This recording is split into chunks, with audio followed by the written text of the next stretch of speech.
हमारे चैनल में आपका स्वागत है। सबसे पहले लाइक करें, सब्सक्राइब करें और बेल घंटी को दबाएं ताकि पल पल की खबरें आप तक पहुंच जाएं। दोस्तों देखिए, एक कहानी है। जब नई नई शादी होती है तो हंसी खुशी एक राजा थी और एक रानी थी। उनकी एक कहानी है। जब शादी होती है तो बहुत अच्छा से ठीक ठाक चलता है। कोई भी लड़कियां होती है साल भर 6 महीना अपने पति की बात मानेगी और सही सलामत चलेगी। करते करते कुछ दिन बाद होता है, चलते चलते कुछ दिन बीत जाते हैं। उसके माता पिता सब रहते हैं। कुछ दिन के बाद उसकी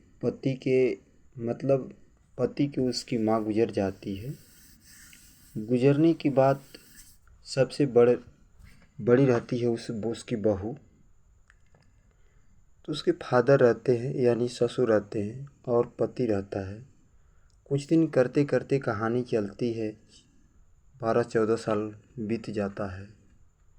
बीतने के बाद अब तो भाई बिग है तो मनमानी अपनी चलावा चलती है। घर में आपस में लड़ाई क्यों होती है? यही होती है कि मेरी बात रहना चाहिए, यह है वो है। लेकिन जब शादी करके आती है तो औरतें तो ठीक रहती है, पति की बात मानती है, उसकी बात वो भी मानती है। लेकिन देखिए, कहा जाता है कि सब कुछ तो ठीक है, जब जो लाया है उसकी तो बात मानना है। जिस तरह से जब भारत में आप रह रहे हैं तो भारत का भाई कानून तो मानना पड़ेगा। उसी तरह घर का भी रूल एंड कंडीशन होता है। जिस घर में आप रहते हैं, लड़कियों का वही होता है ससुराल। जब लड़की अपने ससुराल में जाती है, मान लीजिए कि मायके में कुछ भी कर रही है, मायके का जो रूल कंडीशन होता है उसके माता पिता का होता है। अब ससुराल में जाती है तो एक देश से दूसरे कंट्री में जाती है। मान लीजिए कि एक घर से दूसरे घर जाती है, तो दूसरे घर जाती है तो उसको घर बसाना है, चलाना है, तो उसको वहाँ की तरह ढलना पड़ेगा। अब ये नहीं कि साल भर 6 महीने अच्छी रहे, फिर उस परिवार में जाने के बाद तुम अपनी मनमानी करो, दूसरे की बात मानो और दूसरे के कहने पर चलो। ये नहीं होना चाहिए। यही खटकती है बात और आगे जात की बिगड़ने की बात होती है और ना करने की बात होती है। जिस तरह सीता जी और राम, सीता जी थी वो तो जानती थी, सब कुछ जानती थी। जो मिर्गा आया था वन में, जब जिस कुटिया में वो थी, तो कुटिया में एक बार राम को बोली कि मेरे को मिर्गा मार को, सोने के मिर्गे के मार को दो। तो सोना का मिर्गा नहीं था, वो रावण था। वो बहुरूपिया बन के आया था। रावण का मामा था वो। तो मिर्गा जो था रावण का मामा था। वो तो बोले कि अगर नहीं जाएंगे तो मेरे को भी मार देगा रावण, इसे ईश्वर के हाथ से क्यों न मारा जाऊं। तो सोचा। इसके बाद उसने जब वो चला गया मारने के, राम जी चले गए मारने की, जैसे ही आवाज़ आई ओह राम, तो सीता को शक होगा कि राम को मार दिया गया। तो सीता जी ने लक्ष्मण को बोली कि तुम जाओ बचाओ राम कुमार। तो लक्ष्मण जी बोले कि मेरे भैया को कुछ नहीं हो सकता है। तो कह रहे सीता जी लक्षण लगा दी, बोली कि आप कुछ सोच रहे हैं कि ताकि भैया मारे जाएंगे तो मैं शादी कर लूँगा। जबकि सीता सावित्री थी, बहुत अच्छी थी। उनमें बहुत सारी अच्छे गुण थे, लेकिन उनमें भी 8 गुण पाया गया था। तो उनको शक हुआ। तो इस तरह जाने के वक्त उनने कहा, एक लक्ष्मण रेखा पार दिया। बोले कि भाभी आप इस रेखे से बाहर मत आइएगा। तो रावण भिक्षा के रूप में आया मांगने के लिए। तो भिक्षा जब दे रही थी अंदर से तो नहीं लिया। तो रावण जैसे ही इस लकीर पर पैर रखता तो आग जलता था। इस पर यानी बंधन है, इस पर धरेगा तो जल के राख हो जाएगा।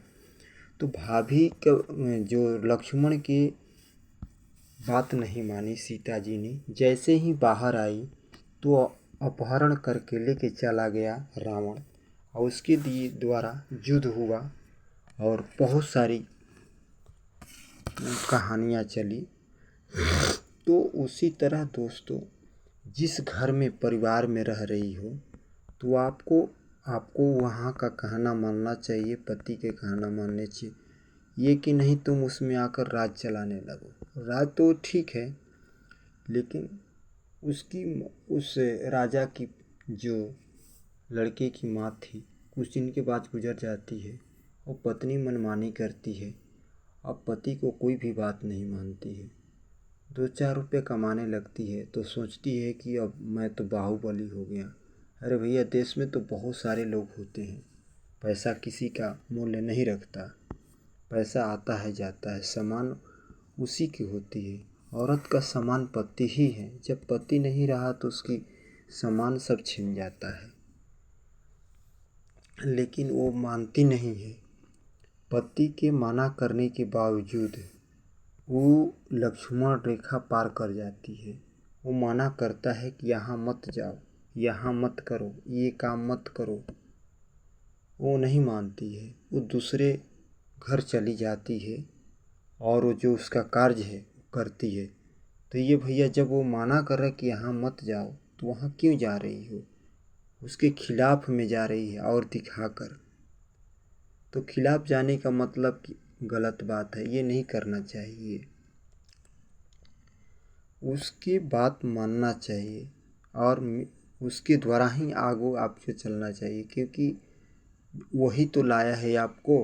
और जब उसका बात नहीं मानोगे तो तुम्हारा कोई दर्जा नहीं है। ऐसा ये गलत होता है, और यही होती है हमारे समाज में। नहीं मानने के कारण ही तू मैं होती है। होते होते बहुत दूर तक बात चली जाती है, लेकिन लोग नहीं मानते। इसके द्वारा गलत परिणाम होता है। और जब एक साथ आ रहे हो तो उसकी बात तो मानना ही चाहिए, उसके हिसाब से ही चलना चाहिए। जो पति जो होता है वो आपको खोना नहीं चाहता है, और वो टोकता है ये मत करो वो न करो। तो क्यों? वो जानता है कि औरतें चुंगल में फंस जाती है। 2-4 बातें कोई अच्छी कर देगा, फंस जाएगी। लड़के जो होते हैं हर देश दुनिया घूमे होते हैं, हर चीज़ के फैसले जानते हैं, ये जल्दी नहीं पिघलते हैं। लड़कियां जल्दी पिघल जाती है। तो जब उसका पति माना किया कि यहाँ मत जाओ, इस जगह मत जाओ, तो पत्नी को नहीं जाना चाहिए। और जो जाती है तो समझिए वो तो अपने स्वार्थ के लिए जा रही है, और ये किसी तेवर के साथ या किसी के साथ रह रही है, चल रही है, तो उससे पैसे खींच रही है। जिस दिन वो लतार देगा, पैसा नहीं देगा, तो उसी दिन से खटक जाएगी। जब तक चल रही है पैसे खींच रही है, लेकिन उसको भी पता नहीं है। इसके बाद जब खटक जाएगा ना, तब पता चलेगा।